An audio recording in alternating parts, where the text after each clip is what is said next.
Assalamualaikum warahmatullahi wabarakatuh. Salam sejahtera untuk kita semua. Selamat datang di video kami kali ini. Selamat menonton.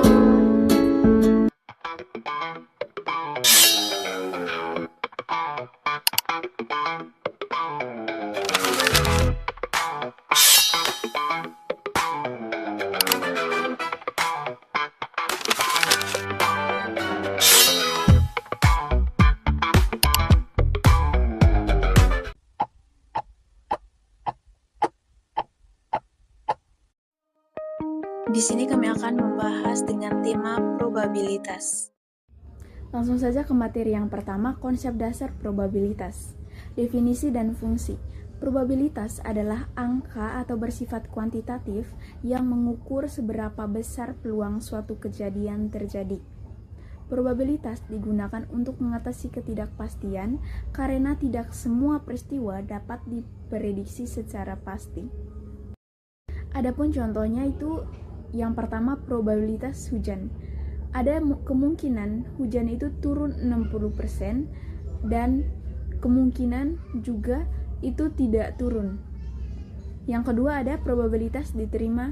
Misalnya kita memiliki 10 orang untuk melamar kerja, tetapi kemungkinan yang diterima hanya 30% dari 10 orang. Misalnya kemungkinan itu 3%. Probabilitas dinyatakan dengan angka antara 0 sampai 1 dan setiap nilai memiliki makna tertentu. 0 berarti kejadian mustahil terjadi. Contohnya, kambing melahirkan sapi, tidak mungkin terjadi secara alami. 1 berarti kejadian pasti terjadi. Misalnya, matahari terbit dari timur, ini selalu terjadi. Nilai antara 0 sampai 1 menunjukkan besar peluang suatu peristiwa. Pendekatan probabilitas. Ada 3 pendekatan utama dalam menentukan probabilitas. Yang pertama, pendekatan klasik digunakan ketika semua kemungkinan memiliki peluang yang sama. Contohnya, melempar koin. Peluang muncul angka atau gambar sama-sama 1/2. Yang kedua, pendekatan relatif, frekuensi, berdasarkan data masa lalu atau pengamatan berulang. Contohnya, menghitung peluang hujan berdasarkan data curah hujan tahun sebelumnya.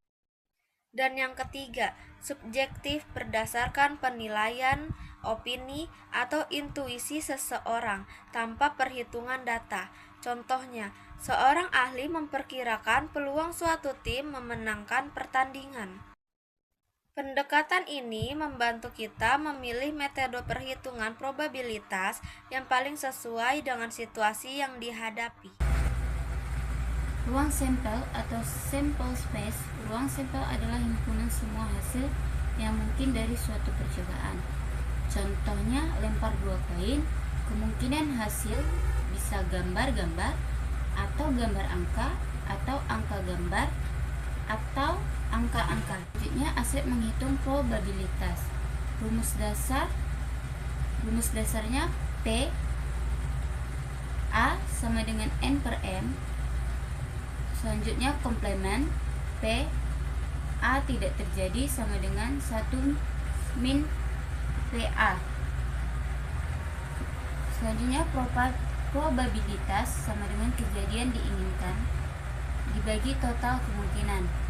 Contoh, dalam kotak ada 5 bola merah dan 15 bola biru, total 20.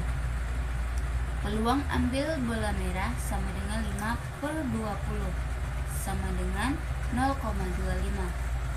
Peluang tidak merah sama dengan 1 min 0,25 sama dengan 0,75. Aturan tambahan, union dan bersyarat. Union menggambarkan peluang bahwa kejadian A atau B terjadi. Rumusnya, P A atau B sama dengan PA tambah PB kurang PA dan B. Artinya, ketika dua kejadian bisa terjadi bersamaan, kita harus mengurangi bagian yang tumpang tindih agar tidak dihitung 2 kali. Contohnya, P suka teh sama dengan 0,4. P. Suka kopi sama dengan 0,5. Dan P. Suka keduanya sama dengan 0,2. Maka P. Suka teh atau kopi sama dengan 0,4 tambah 0,5 dikurang 0,2 sama dengan 0,7.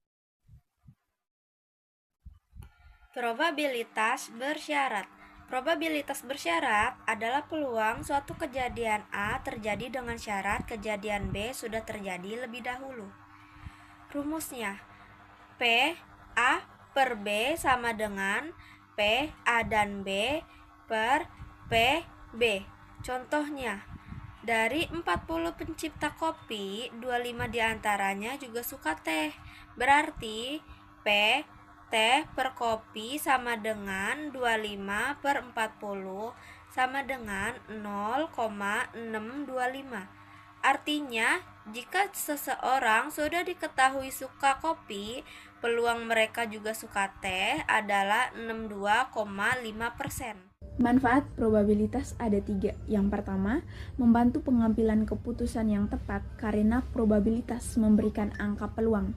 Kita bisa memilih opsi yang risikonya lebih kecil atau peluang suksesnya lebih besar. Yang kedua, mengukur derajat ketidakpastian probabilitas, menunjukkan seberapa besar suatu peristiwa mungkin terjadi, atau 0 sampai 1. Sehingga kita bisa memahami tingkat ketidakpastian. Yang ketiga itu digunakan dalam statistik untuk menilai apakah suatu dugaan atau hipotesis dapat diterima atau ditolak. Kesimpulan dari semua materi ini itu ambil di intinya saja, probabilitas adalah ukuran kuantitatif dari peluang suatu kejadian 0 hingga 1 yang dihitung menggunakan pendekatan seperti klasik, relatif, atau subjektif dan berfungsi sebagai alat fundamental untuk mengukur ketidakpastian serta memandu pengambilan keputusan yang Oke teman-teman, itu saja video presentasi dari kami.